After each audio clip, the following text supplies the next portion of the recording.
Okay, so today we're taking a look at Metro 2033 from the Redux collection on the Nintendo Switch, a game I played way back when it originally released on the 360 in 2009. It blew me away back then and I've kept up with the series ever since. But how does this one stand up on the Switch opening up the series? Well, hit subscribe if you love the Switch as much as we do. We'll have our review live for the sequel in the next few days. Leave me a comment with your thoughts. Have you picked this one up on the Switch or are you going to be giving it a skip? And with that, let's get started. So just to clarify today, we are only looking at the first entry in the series, Metro 2033 Redux, the one where it all started. It can be picked up individually for like $25 in the US, £22 in the UK, or €25 individually, and that's digital only. Or if you want this and the sequel together, I suggest the physical Redux package, and you can pick that one up physically, combining both games together. So story here, it follows the novels by Dmitry Glukhovsky, detailing a post-nuclear Russia where survivors have got by in the safety of underground dens within Moscow, or otherwise known as metro stations. Set in 2033, it's been 20 years since this apocalyptic event nearly killed everything, and we're now in a time where an entire generation has actually been born and raised underground. Now, as with any post-apocalyptic world, life is hard as you not only try to survive bandits and gangs all around you, but even worse, you need to survive the mutants that stalk above and below ground level. Playing as Artyom, you've never seen the outside world, but that's all about to change as events transpire that you must reach the centre of the Metro network and deliver a warning. Prepare to see the damage 20 years of radiation can do firsthand. Overall, it's a stunning storyline that not only resonates on an emotional level, one man's survival, but also gives you some seriously action-packed moments. To develop the story, this one, it's not just, cutscene gameplay, and so on. Instead, they've actually weaved it into every single moment, from dialogue during gameplay, to cutscenes, to audio logs over loading screens. Every moment here, I feel, has a purpose. Even walking around a metro station, you can hear conversations around you that just flesh out the world and the people that inhabit it. It's an amazing piece of video game storytelling, simply put. So for those that may not know, the Redux build is a re-release they put out in 2014. Not only did they make graphical improvements, but they put some serious work into the gameplay too. The idea for this one was to bring it in line with the sequel, Last Light, and these features for this package, they're great as it will make your transition from the first game to the second so much easier. It's the definitive build of Metro 2033, improved AI, controls adapted, new animations, they removed like a terrible weapon swapping mechanic and implemented the wheel system from the second game. The Switch is basically getting the very best build of Metro 2033 out there. So when it comes to gameplay, there's a whole lot to cover. First off, options, you get 3 different modes. Survival is the game's intended setup. Here you can expect scarce ammo, demanding enemies, and generally a bigger focus on stealth and horror. Then for those more action-orientated individuals out there, we get Spartan mode. It's intended for those that just want to shoot everything in sight. Easier enemies, more bullets, a faster pace of play. Then finally our last option, Ranger mode. This one, it's only for the diehard, no HUD or user interface, deadlier enemies, even less bullets. This build, it will put you through your paces in soul-crushing fashion. Now I will say, while this may come off on first impression as your typical, linear first-person shooter, I will say immediately now that isn't really the case. This is somewhat more complicated, and yes, it has the typical, movement, duck, jump, aim down the scope and so on.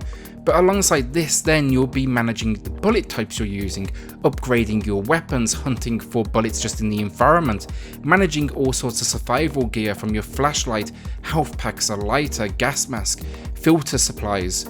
This isn't just like you sit down for a little bit and you get better, you have to use health packs in this one. The game puts on that survival pressure nearly immediately, and it never lets up, and that's what made it such a unique experience first time around, and I'm happy to say it still stands up strong. Also, I want to say here, if motion controls are your thing for aiming and making those minute adjustments, you're going to find the system here works really, really well. Outside of the core combat then, you'll also come across a huge amount of stealth sections, and that's if you don't just, go in guns blazing. To be honest, the choice is yours, but bullets, as I say, are very scarce. This is just another way the game though builds upon the intensity, your filters, they're running low, you're out of bullets, you need to sneak past your enemies, but there's tons of them, and then there's traps and all sorts of things on the ground that are basically going to kill you if you touch them. This is what makes combat in this game just feel so impactful. Not only is it at times optional, but it's never just like frequent like a Call of Duty or a Battlefield game. Here you'll spend as much time, exploring the metro stations, meeting locals, driving the incredibly strong story forward, and then just making a decision of how you want to approach a scenario.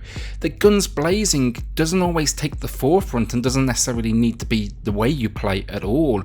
This game, it just constantly makes you feel like the choice is in your hands.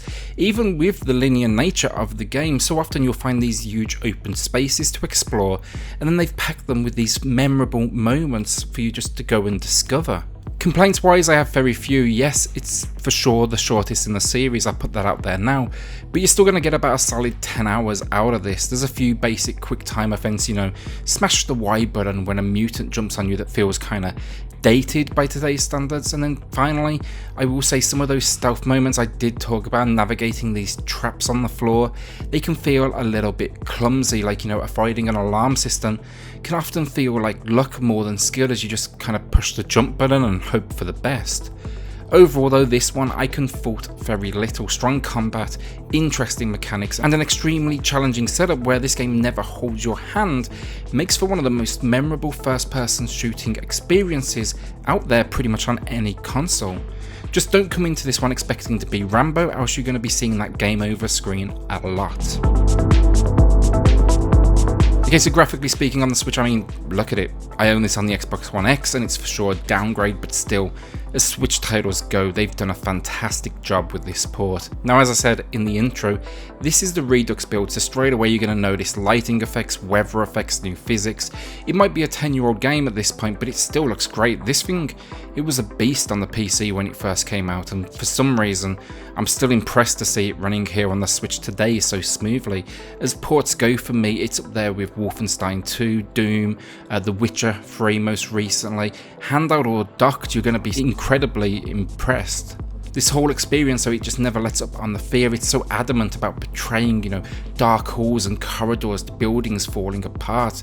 It can be a little bit dull in its colour palette, but that's the theme here, monsters lurking in the dark, and that it for sure achieves. Then as well, I will say, when the game opens up and lets you kind of go outside and explore, you're going to see some truly stunning scenery and some flashback moments that piece everything together.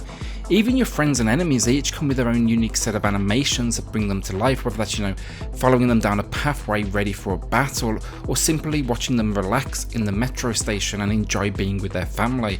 It's all personality building.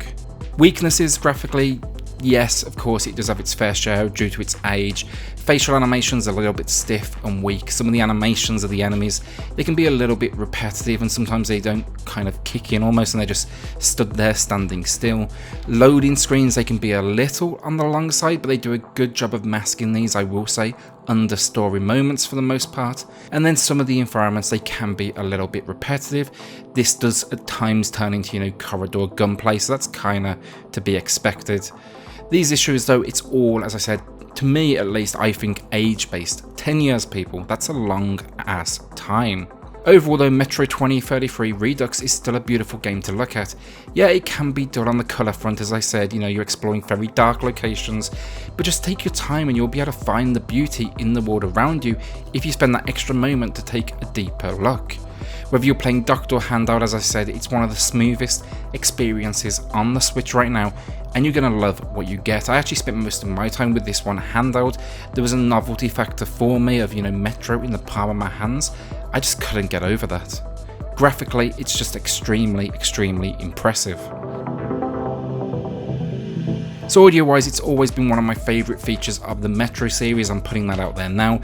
They seem to not only do what they need to, but recognise the importance it plays in its world building, as well as the fear element, you know, that horror. First off, every single character's voice acted, and the work here I really enjoyed. Not only does it sell the storyline, but build upon those, you know, stealth moments as they whisper or fear as they panic right in front of you. What truly is standout though is the sound placement as well. You know, as dialogue moves from left to right as you rotate your player, you'll instantly hear that in the speakers. What this means is, as you're playing even on a TV, you'll hear an enemy coming from either the left or the right, or you'll be able to eavesdrop and tell what direction that character is in. It's an amazing achievement. Then the weapons, each has its own unique sound. This isn't just, you know, recycled sounds with a different pitch or anything, but truly dedicated creations to make these weapons their own entity. Even the world, the wind, the sounds of creaking, it's all here to reinforce what an empty and cold place this world has now become. Last up, soundtrack, and it's stunning. Easy, like that's about as easy as I can put that. This thing goes everywhere from acoustic guitar to orchestral to jazz to electronic. I enjoyed every single moment of the music on offer here, and I actually listened to this soundtrack on YouTube just as a separate background music. It's just that good. My only single audio complaint, occasionally I did find in the metro stations when people were talking around me, they can kick in with audio cues and they just kept on layering upon each other. It wasn't every time, but for some reason when I walked away they kept on playing, and it must be a minor bug, but they should have obviously cut out once I left the location. So it was kind of like people were just screaming over the top of each other. It's my one minor gripe. It only happened a couple of times, but when it did, I found myself kind of reaching for that remote and turning it down very quickly before it all got out of hand. Overall though, as audio goes, it's an example of truly meaningful sound, not just for the sake of it, but to build and expand upon its world. So the final verdict, and Metro 2033 Redux is the start of a truly incredible series. I'm going to give that away now. Having personally played Last Light and also Exodus, the most recent one, it was easy for me to look at this one and see all the improvements that are still to come. That being said though, it still doesn't detract from how great an experience this is and how perfectly it sets up this incredibly depressing yet weirdly kind of hopeful world. As stories of human struggles go in a video game format, this one it's up there at the very top for me. Very few games get it right in so many areas though. The story's excellent, there's a mix of stealth and combat to satisfy most players out there, enemy design that's both kind of creepy and threatening, and a soundtrack that is truly stunning. For me though, the big thing this game did, it was capturing the emotion of the moment, making me connect with this world around me and never letting me go. If you ask me about Metro, I'll tell you about the story, not the combat. And yeah, I will say, weaknesses wise, facial animations, they kind of suck. The occasional audio bug caught me off guard, and then some of the stealth gameplay, it's for sure showing its age now. But at this budget price tag, it's better than nearly every other shooter the Switch has, except maybe Doom and Wolfenstein. These few minor issues with that price tag sounds like a pretty fair compromise to me, as they deliver what is the definitive Metro experience. Today I'm awarding Metro 2033 Redux a great 8 out of 10. Look out for our review of the sequel coming in just the next couple of days. Hit subscribe and that notification bell to hear the second it drops. Also, do it if you just love the Switch, because we're bound to have the videos you're looking for right here on SwitchCorner. Leave me a comment below with your favourite shooter of all time that tried to do something a little bit different. And with that, I'll see you all on the next video.